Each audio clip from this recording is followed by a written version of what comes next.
सोचो अगर मैं आपसे कहूं कि एक छोटे से इंडियन स्टार्टअप ने गूगल जैसे बड़े जायंट को भी नर्वस कर दिया है, क्या आप मानोगे? नहीं, मानना पड़ेगा। पिछले 20 सालों में गूगल अपने कॉम्पिटिटर्स को बहुत बुरी तरह से हरा रहा है।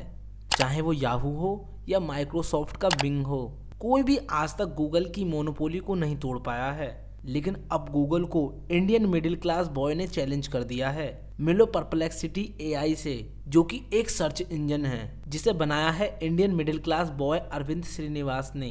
ये सिर्फ एक नॉर्मल एआई चैटबॉट नहीं है, बल्कि ये real time source based result देता है, जो गूगल भी अच्छे से नहीं कर पाता। इस वीडियो में हम जानेंगे कि कैसे एक छोटी सी इंडियन कंपनी ने सर्च इंडस्ट्री को हिला दिया, और क्या सच में परप्लेक्सिटी गूगल का सबसे बड़ा कॉम्पिटिटर बन सकता है। लास्ट में हम देखेंगे कि हम इस केस स्टडी से क्या लेसन सीख सकते हैं। First, the game changing movement. Arvind Srinivas Chennai में पले बड़े, वहीं जहां गूगल के सीईओ सुंदर पिचाई का जन्म हुआ। अरविंद बताते हैं कि उनका शुरू से ही टेक्नोलॉजी में इंटरेस्ट था।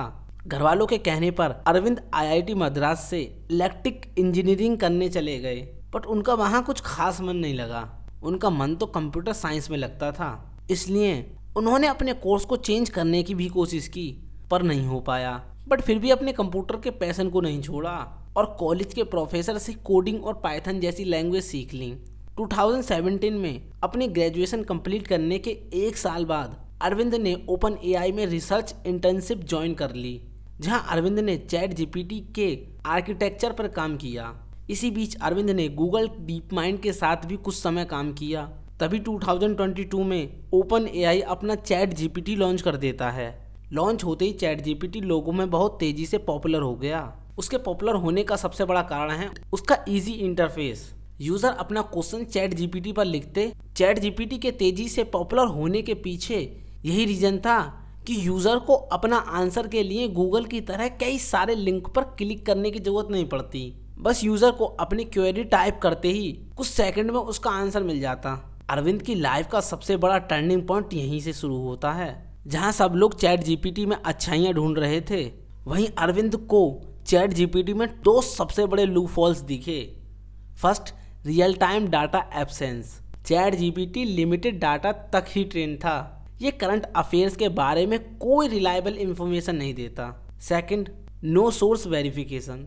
चैट जीपीटी फास्ट आंसर तो देता है, बट आंसर कहाँ से आया है इसका कोई सोर्स मेंशन नहीं करता, जिससे ये कंफ्यूजन हमेशा बनी रहती है कि ये आंसर सही है या गलत है।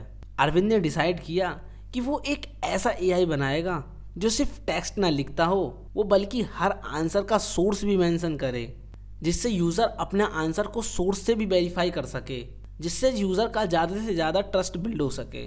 आइडिया तो बहुत कमाल का था, बट अरविंद के पास तो अपना मॉडल ट्रेन करने के लिए पैसे ही नहीं थे।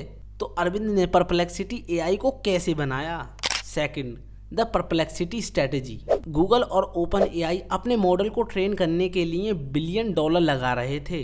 अरविंद तो मिडिल क्लास बैकग्राउंड से आते हैं, तो उनके पास तो इतना पैसा था नहीं कि वो अपना मॉडल ट्रेन कर सकें, पर उन्हें स्टार्टअप का कीड़ा भी था। बहुत दिमाग लगाने के बाद अरविंद ने एक जुगाड़ ढूंढ निकाला। अरविंद ने सोचा, क्यों ना खुद का एआई मॉडल बनाने के बजाय एग्जिस्टिंग एआई मॉडल को सर्च इंजन के साथ इंटीग्रेट कर दिया जाए, जिससे एआई मॉडल्स को ट्रेन करने में जो भी कॉस्ट लगेगी वो बच जाएगी। ऐसा करने से परप्लेक्सिटी को 3 सबसे बड़े फायदे हुए। First, updated information. Latest AI और सर्च इंजन को एक साथ जोड़कर परप्लेक्सिटी रियल टाइम आंसर देने लग गया, जो बाकी के चैटबॉट नहीं कर पा रहे थे। Second, source credibility. हर सर्च के साथ यूजर को सोर्स लिंक भी मिल जाता है, जिससे यूजर इजीली इंफॉर्मेशन वेरीफाई कर सकता है। Third, adaptability. परप्लेक्सिटी किसी एक मॉडल पर डिपेंडेंट नहीं है। जैसे अगर कोई भी एआई मॉडल मार्केट में ट्रेंड कर रहा होगा, तो परप्लेक्सिटी जल्द से जल्द उसे अपने ऐप में इंटीग्रेट कर देता है। Third, rise to the top. 2024 तक परप्लेक्सिटी के स्मार्ट स्ट्रेटेजी का रिजल्ट आना शुरू हो गया। जनवरी 2024 में एनवीडिया और जेफ बेजोस ने परप्लेक्सिटी में इन्वेस्ट किया, जिससे परप्लेक्सिटी की वैल्यूएशन $520 मिलियन हो गई। फिर कुछ समय बाद सॉफ्ट बैंक ने भी परप्लेक्सिटी में इन्वेस्ट किया, जिससे परप्लेक्सिटी की वैल्यू $9 बिलियन हो गई। परप्लेक्सिटी दुनिया का सबसे तेज ग्रो होने वाला एआई स्टार्टअप बन गया। जब सारी कंपनियां अपना एआई बेस्ट बनाने के चक्कर में लड़ रही थीं, तब अरविंद ने इस अपॉर्चुनिटी का फायदा उठाया और $9 बिलियन की कंपनी खड़ी कर दी, वो भी सिर्फ 2 साल में। फोर्थ की लेसन फ्रॉम परप्लेक्सिटी सक्सेस। हमें इस परप्लेक्सिटी की सक्सेस से मेनली 3 लेसन सीखने को मिलते हैं। फर्स्ट, जो अवेलेबल है उसका स्मार्ट यूज करो। अरविंद के पास मॉडल बनाने के लिए पैसे नहीं थे, एग्जिस्टिंग मॉडल्स को यूज किया। सेकंड, रियल प्रॉब्लम सॉल्व करो।